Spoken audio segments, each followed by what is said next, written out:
I am ready for argument, and I will start with plaintiff. Thank you, Your Honor. Again, my name is Ken Anderson, and I would put it, I have the honor of representing Barry Brigham, who is quite a character, as the court might infer from the pleadings here, which are voluminous, and I appreciate that the court's description of them. This case is not about Barry Brigham not paying his rent. This is not about him being delinquent in his rent. And despite what the defendant seemed to be putting forward, he didn't abandon his property. It's undisputed that Barry stayed current in his rent, and also that the defendants terminated his tenancy. And my impression, and I think the testimony is pretty clear, they didn't like him. And they issued an eviction, which was in essence a default, but they gave him no opportunity to cure that default, as their contract states. This is both a contractual dispute and statutory. The defendant seemed to be saying that the statute doesn't apply because he wasn't behind in his rent, and that therefore the protections that, or the obligations that the statute for the storage unit, RCW 19150, imposes upon them, they somehow get around it because he was current in his rent. Therefore, they don't need to provide all the protections. Well, at any rate, Barry, who's an older fellow, he hired workers to help him try to get out. He hired a semi to help get his stuff out. And the defendants called the cops on him and tried to get it done early. And now they're saying that he abandoned the property. So he's threatened with criminal trespass if he goes to get his property. And now they're saying it's abandoned. They didn't offer him any opportunity to cure the defects. They said he was using it as a residence. They said because he brushes his teeth there. I think they nowhere say that he is spending the night. And we are asking the court to find that, just as following the contract, that they have violated the contract, the defendants have, and that they are liable for Mr. Brigham's damages after that. The statute requires that the defendants, in their offer to sell the property, notify Mr. Brigham. They did not. There is, I think, an interesting factual issue, if you will, about to whom they sold Mr. Brigham's property, whether it was an employee. I think it's clear that, as he is known, door guy Bob had received money from the defendants. It appears that he would repair the doors at the storage unit. This was not an arm's length transaction. It just appears that they pushed him out, locked the doors, sold the property to Bob, and then bought it back, and they've yet to give the money to Mr. Brigham. The central facts here are just not in dispute. Barry Brigham is eccentric. He had a lot of property in the storage unit, and the defendants have confiscated it in violation of the statute, and significantly in violation of their contract with him. Your Honor, I'm just looking through my notes here. Barry had offered them additional rent, trying to buy more time. And the defendants admit that he was just, Barry was forced out of their place of business and have incurred their own liability because of it. And that's what we're asking the court to do today, is to find that as a matter of law, that the facts are not in dispute. They violated the contract. And I'm also asking the court, we are asking the court to find that they violated the statute. Thank you, Your Honor. Thank you. Okay, for defendants, Mr. Campbell, go ahead. Yes, good afternoon, Your Honor. There are a few things that I want to correct, and I'm sure you've seen the briefing where I correct the record. Defendants have not provided any testimony in this matter. 2 fact witness depositions have taken place. Those fact witnesses do not testify on the behalf of my client. They were not noted under CR 30. They are not providing any testimony. This kind of weird theory that plaintiff's counsel continues to rely on, that Robert Ansel is an employee, is again factually incorrect. And not only that, he's produced no evidence to support that. And again, I do think it's important to point Your Honor to the repeated incorrect case citations and incorrect statutory references in plaintiff's briefing. Again, I don't know if that's AI generated or if it was a unintentional misstatement of the law, but there are numerous incorrect statements that have been made on the record to this court, some of which, again, I pointed out that no, Mr. Ansel is not an employee. That has never been corrected. But to get to the merits of the argument here, one thing that counsel did not mention in his opening, which I think is very important to note, is that this contract, this self-storage agreement, includes a voluntary termination. You have it in the exhibits and in our briefing, but either party may serve upon the other at least 10 days written notice of intent to terminate the tenancy, containing a specific termination date, which said date shall be the last day of a rental period, and the tenancy shall thereafter terminate on said date. That is the basis for my client's right under the contract to terminate a tenancy. There's nothing that prevents them from doing so, from voluntarily terminating the tenancy, that would require some kind of cure period. Again, counsel seems to want to make this a default fight because that would benefit him. Again, it wasn't. It was a termination of the tenancy. There was no default, and that distinction is crucially important when reading the Washington Self-Storage Agreement Act under RCW 19150 and applying those in his attempt to apply those statutes to this case. Again, I think that the plain language of those statutory schemes are clear. That whole principle of the self-storage agreement is what rights do landlords have to get a lien on property when there has been a default in rent payments. There's no discussion in there about what happens when a contractual provision in a storage agreement is violated unrelated to rent. Again, I pointed out, I think every single portion, every single subsection of that statute relates in one way or another to payment of rent or a lien on property and the steps that you have to go through to enforce that lien. Again, we are very clear here. Plaintiff never failed to pay rent. That was not the issue.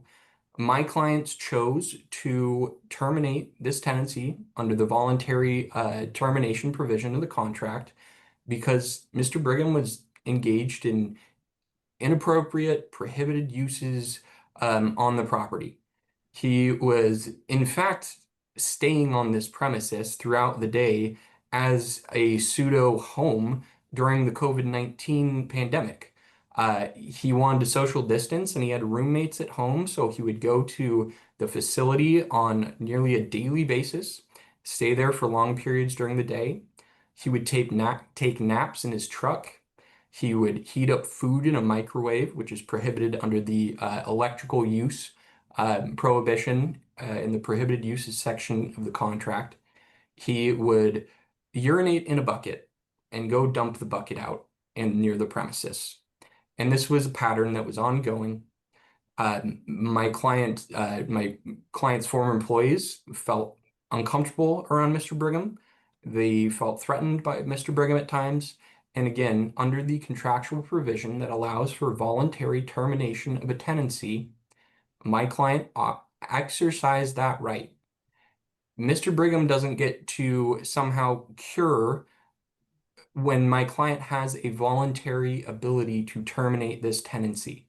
Again, if this was a default of rent circumstance, we'd be under a different grounds here. We would be within the scope of the default provisions and those requirements set forth in RCW 19150.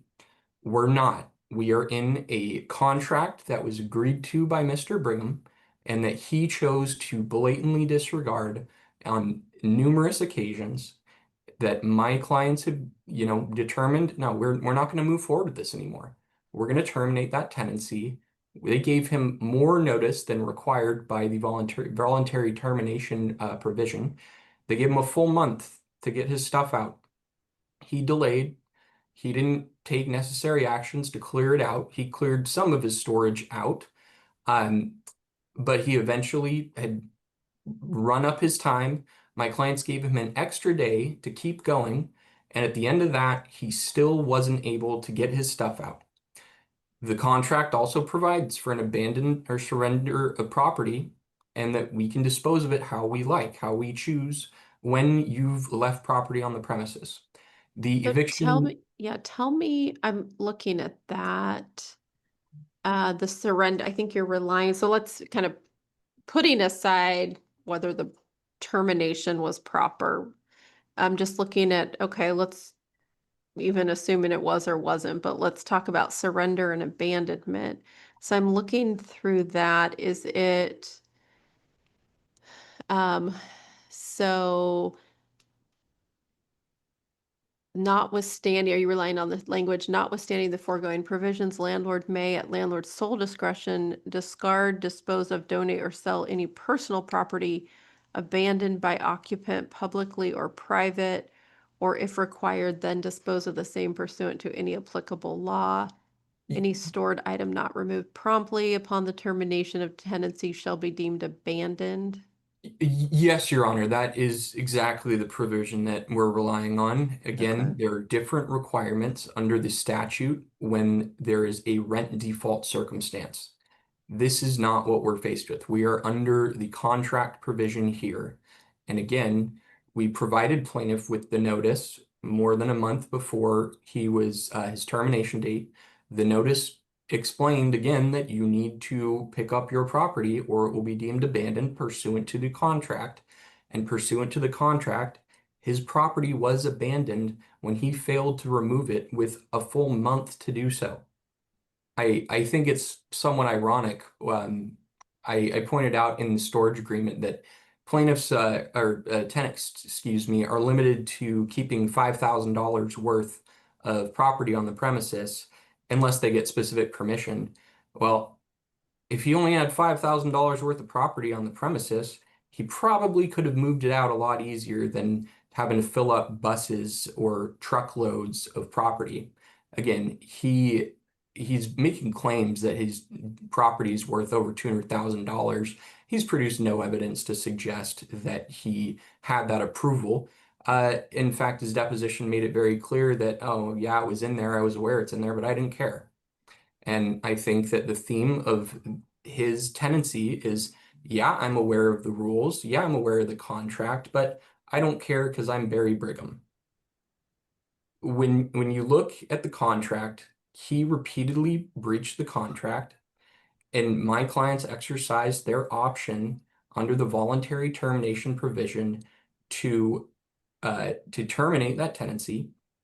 Plaintiff failed to remove the property from the premises within the 30-day window, not the 10-day window that we could have provided, but the 30-day window and the extension that we gave him.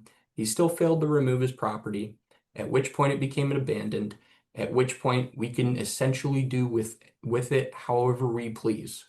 Again, we can sell it publicly or privately. There's no requirement that we let him buy this back. There isn't. This is a contractual issue here. And we followed the contract in the disposition of the abandoned property that was left there. Your Honor, they have heavily relied on the provisions of RCW 19150.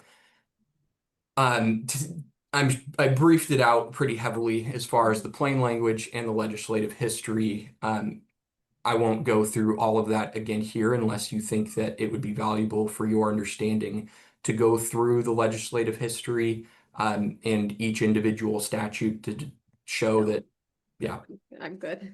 Thanks. excellent. And unless you have any other questions for me at this time, I'll rest. Okay, thank you. Mr. Anderson, any rebuttal? Yes, Your Honor. Counsel refers to the $5,000 limit, which they sought in summary judgment previously. And I think it's rather disingenuous to bring it up again, that this court found that it did not apply. And I think that it shows the intent of the defendants here to take every advantage that they can of the facts and the law. Mr. Brigham, this was during COVID. He did not unreasonably delay in trying to get his property. He hired people to help him. He sought semis, and the defendants chose to ignore that and declare his property abandoned. And we are asking the court to find that as a matter of law that the contract was violated and that the statute was violated. We're not asking for damages at this time, Your Honor, just liability. Thank you. Understood. And So I'll let the Your Honor, parties. can I briefly respond? Are you going to talk about the 2024 summary judgment order? Yes, Your Honor. Yeah, I have it up in front of me. Go ahead. Okay. I think it's very important that the court did not, as a matter of law, say that that provision is not enforceable here.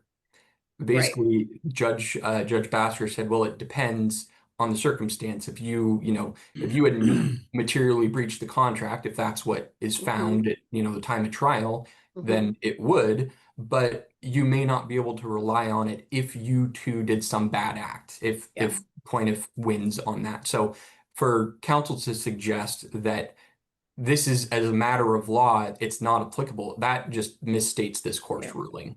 And I had reviewed that and I pulled it up again, and conclusion of law really number 3 is, to the extent the terms of the storage agreement are determined to be valid, enforceable, and applicable, there is a $5,000 property value limitation contained herein. However, that may not limit recovery depending on the facts determined at trial. I know at least one of the parties or attorneys was different in 2024 as now, but at that time, Judge Basher said, hey, I have some real questions about disputed issues of material fact. As I review this case and the large amount of documentation, I am still left with that question. And I think that's the ultimate question that this case hinges on is, I don't even think you get to liability for the sale of the belongings until someone first says whether the manner of termination, eviction, ending the contract, breaching the contract, whatever it ends up being, until that issue is decided. So, I continue to stand, I think, with the spirit of the ruling in 2024, which is, I think there are very significant material issues of disputed fact that need to go to a trier of fact as to the manner, method, and grounds for ending this relationship. Whether or not the defendants did it correctly will ultimately determine whether abandonment and sale of property was done correctly. So I am going to deny plaintiff's motion for summary judgment. I do believe there are, again, material issues of fact. Some of it may be balancing of credibilities of testifying witnesses, which this court won't do on summary judgment. So I am going to hopefully move you all forwards towards requesting a trial date. I know this case has been going on for quite some time and you all need resolution. So I'm going to deny the motion for summary judgment. If someone can get me an order to sign, that would be great. Otherwise, I can put you on for presentation in 2 weeks. Your Honor, we submitted a proposed order on plaintiff's motion for summary judgment. It's pretty simple. It just says is hereby ordered that plaintiff's motion for partial summary judgment is denied, and that there's some lines in there. It is further ordered that if there's anything the court needs to clarify, but I believe that is with you at this point. Do you know when? Hold on. It would have been submitted with our response on the 21st of May. Oh, it probably got scanned in as proposed. Let me just see if I have it in proposed. Yeah, I think it is listed as bracketed proposed in the caption and the footer.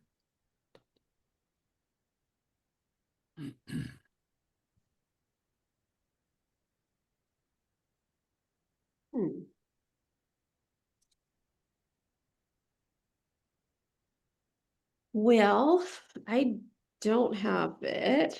Is that something that your office could email to my judicial assistant and copy opposing counsel on? And if you want to take out the word proposed, that'll make it even quicker for us. Okay, yeah, happy to do that. I will just make those 2 changes, pulling out proposed and circulate to you with counsel copy. Okay. Perfect. Thank you. Thank you, Your Okay, Honor. thank you both. And then for whoever wants to get this noted on to set a trial date, you could note it on for any universal trial assignment docket to get a trial date. We do universal trial assignment dockets every Wednesday at 9 a.m. Zoom only.